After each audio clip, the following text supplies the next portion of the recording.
18 minutos de la mañana, vamos con más información a esta hora y nos trasladamos en vivo a través de Justicia TV a la audiencia de Agustín Lozano en el caso de los Galácticos.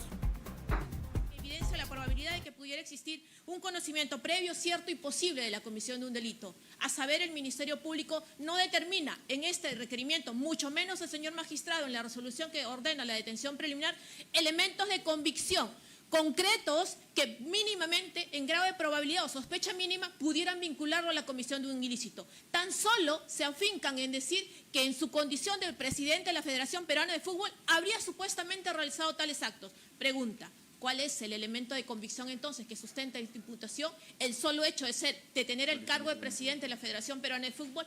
Vean ustedes esa sola conclusión. Una primera cuestión que nosotros argumentamos en este caso, señores magistrados, es que hay una grave afectación al principio de la legalidad. No voy a entrar aquí a discutir el fondo del asunto respecto a la tipicidad o no de la conducta imputada, pero sí déjenme decirles, de cara a los elementos plausibles de la sospecha de la comisión de un ilícito, desde ya lo ha afectado gravemente el principio de la legalidad y tipicidad, puntualmente porque, como es sabido, la Ley 32.138, al modificar el artículo 317 del Código Procesal Penal, define y establece que para la comisión de los delitos graves sancionados con pena privativa de libertad mayor de 5 años. De hecho, modifica el artículo 2 de la Ley 30.077 que define como delito grave también que son aquellos delitos sancionados con pena privativa de libertad mayor de 5 años. ¿Qué es lo que sucede aquí? La cuestión es muy simple. El señor juez no ha analizado mínimamente, y le diré la razón al final de mi posición, porque es que no lo analizó, no ha analizado mínimamente las razones de por qué los delitos imputados de cara a la supuesta comisión de una organización criminal estarían inmiscuidos o involucrados en la ley dentro del nuevo marco legal. La razón es muy puntual. ¿Cuáles son los delitos que está estableciendo aquí? Delito de coacción, sancionado en el artículo 151 del Código Penal, que como ustedes saben, no menor de 2 años.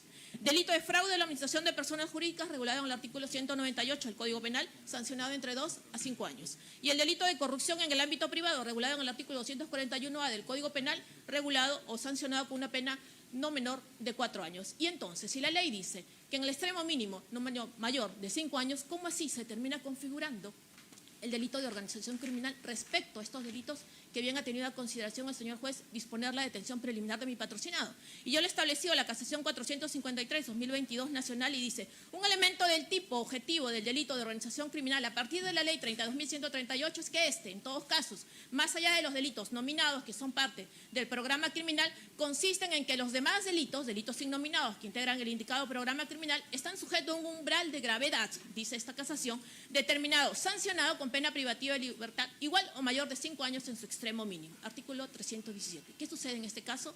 Como ven, absolutamente todo lo contrario. Una segunda cuestión de agravio fundamental, señores magistrados, es ¿cómo así se puede ordenar la detención preliminar de una persona sin que exista el riesgo procesal? Es más, ni siquiera en riesgo, en la categoría de cierta probabilidad, como hace mención al artículo 261 del Código Procesal Penal. Y la razón aquí es muy puntual. La finalidad de la detención preliminar tiene como propósito, obviamente, cautelar los actos urgentes e inmediatos de las diligencias preliminares. Y en este caso la cuestión es, ni siquiera existe mínimamente aquí una imputación de parte del Ministerio Público recogido por la resolución judicial venida en grado que conlleve que mi patrocinado no se hubiera sometido voluntariamente a la investigación. ¿Y por qué digo esto? Esta investigación, señores magistrados, lleva casi 2 años. Arrancó en diciembre del año 2022 y desde ese momento mi patrocinado se apersonó y estuvo sujeto al acto de investigación. De hecho, déjenme decirle que mediante disposición número 2, esto es del año diciembre del 2022, disposición 2, la Fiscalía dijo: prográmese la declaración del señor Agustín Lozano Saavedra.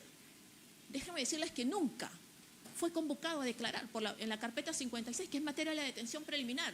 Tanto no fue a declarar que en febrero del año 2023 nosotros fuimos ante el fiscal y le tocamos la puerta: señor, ¿tiene usted alguna duda respecto a los actos en materia de investigación? Sírvase convocarnos entonces a declarar. ¿Qué pasó? Más de 1 año, 2 años, nunca nos llamaron a declarar. ¿En dónde está entonces aquella cuestión que dice que no se ha sujetado a los actos de investigación?